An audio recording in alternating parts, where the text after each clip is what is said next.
नरेंद्र मोदी सरकार झुकने में या सीना तान के चलने में विश्वास नहीं करती। नरेंद्र मोदी जी की सरकार जनता की भावनाओं को समझ के निर्णय लेने में विश्वास करती है।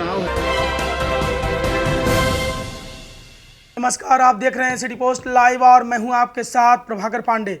मनोज तिवारी ने चिराग पासवान के मुख्यमंत्री बनने के सवाल पर कहा कि वह उनके घटक दल के प्रमुख नेता हैं और उनके फैसले को लेकर वे बाद में विचार करेंगे, जो इस बात का संकेत है कि आगामी चुनावों में चिराग की भूमिका अहम हो सकती है।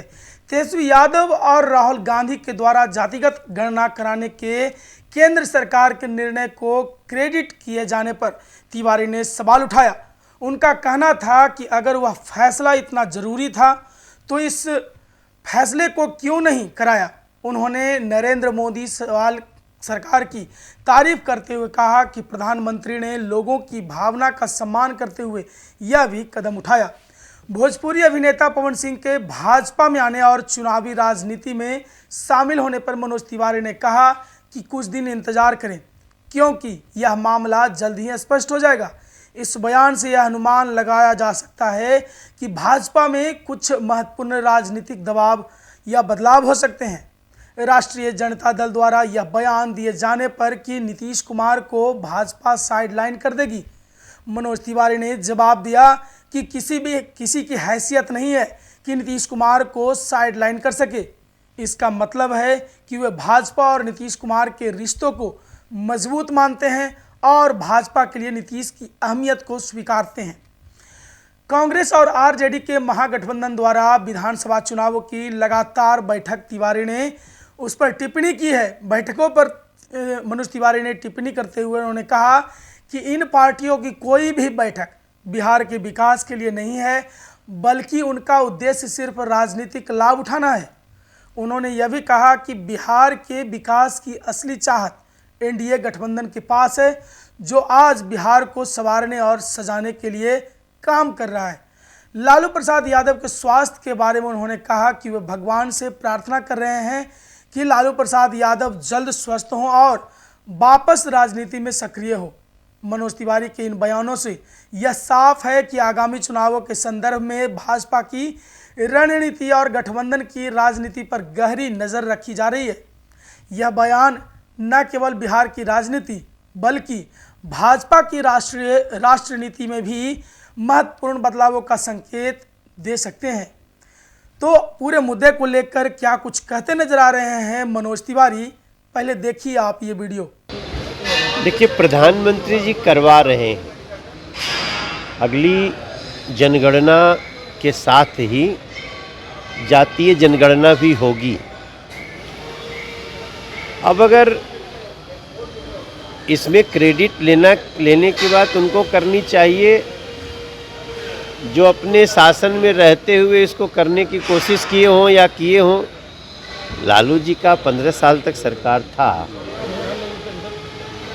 उस समय केंद्र में भी उन्हीं की सरकार थी, तो कर दिए थे क्या। देखिए, मोदी जी जन भावना को समझते हैं और जन भावना को समझ के ही वो निर्णय लेते हैं। आज जातीय जनगणना की बात उन्होंने स्वीकार किया है। इस देश में बहुत राजनीति हुई इस लाइन पे, लेकिन नरेंद्र मोदी जी सिर्फ मुद्दों पर राजनीति नहीं करते हैं, बल्कि लोगों की भावना होती है तो उसको मान लेते हैं। आज मान लिया है और बिहार का बच्चा बच्चा आज नरेंद्र मोदी जी और एनडीए के साथ। तेजस्वी यादव का कहना कैसे देखते हैं इसको? मैं वही बात बोल रहा हूँ, अगर उनको सच में जातीय जनगणना करानी होती तो जब वो पूरे केंद्र में मंत्री थे, यहाँ भी उनका राज्य था, तो कर दिए होते, तब भी जनगणना हुई थी।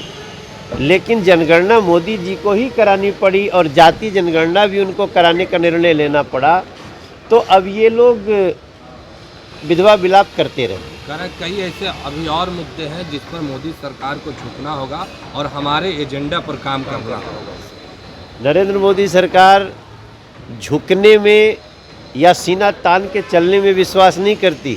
नरेंद्र मोदी जी की सरकार जनता की भावनाओं को समझ के निर्णय लेने में बिहार में विश्वास है। चुनाव है सर, क्या कहिएगा? लगातार महागठबंधन को नहीं मिल रहा है सर।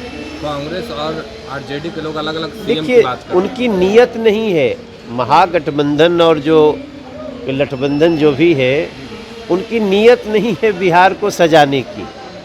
नीयत एनडीए सरकार की है। हमारे पीछे जो बिल्डिंग दिख रहा है, ये भी तो एक स्वरूप है। ये अभी क्यों हो रहा है? प्रत्यक्षम किम प्रमाणम। आप यहाँ से चले, अभी मैं आ रहा हूँ बैरिया से, उधर गया रोड से, आपको थोड़े समय, मुश्किल से साल भर के अंदर ही हम लोग मेट्रो शुरू कर देंगे पटना में। ये सब काम कब होता है? जब नीयत होती है। केवल आप लोगों को वोट बैंक बना करके, भ्रमित करके वोट लेने के लिए खाली स्टेटमेंट देंगे, तब तक बिहार का भला नहीं होगा। अब एनडीए सरकार में बिहार सज रहा है, आगे बढ़ रहा है। चिराग पासवान का कहना है कि विधानसभा चुनाव लड़ेंगे और बिहार में मुख्य भूमिका निभाएंगे। उनके सांसद हैं अरुण भारती, उनका भी कहना है कि हम लोग चाहते हैं चिराग पासवान विधानसभा चुनाव लड़े बिहार में। भाई, वो उनकी पार्टी का निर्णय है। एनडीए के वो बहुत महत्वपूर्ण घटक हैं। बाकी उनकी जो इच्छा होगी, वो अभी कैबिनेट मंत्री हैं, बाकी आगे उनकी जो इच्छा होगी उनकी पार्टी की इच्छा है।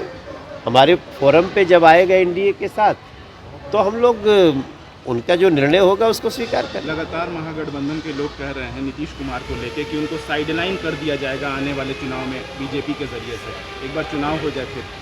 देखिए, नीतीश कुमार जी ना तो कभी साइडलाइन थे और ना तो कोई शक्ति उनको साइडलाइन कर सकती। निशांत को लेकर सवाल उठा रहा नीतीश कुमार के बेटे हैं। लोग कह रहे हैं निशांत को राजनीतिक में आना चाहिए और बिहार का कमान संभालना चाहिए। ये जेडीयू का मैटर है।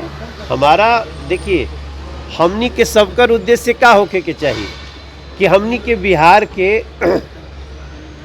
बदहाली दूर होके, और वो बहुत हद तक आज बदलाव हो रहल बाटे।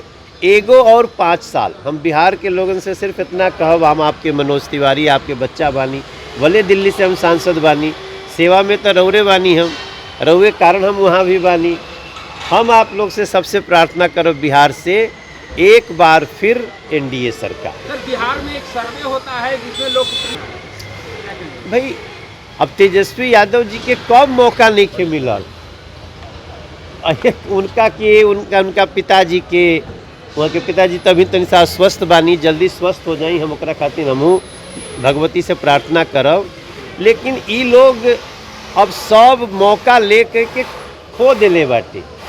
अब ये हमारी एनडीए सरकार और एनडीए में बहुत बड़ स्तर पे बिहार के सजावे बढ़ावे खातिर हमनी के काम करल। सर, पवन सिंह को लेकर चर्चाएं हो रही कि फिर से बीजेपी में शामिल होंगे और बिहार विधानसभा चुनाव भी लड़ सकते हैं बीजेपी। कुछ बात खातिर इंतजार किया जाए। ठीक है।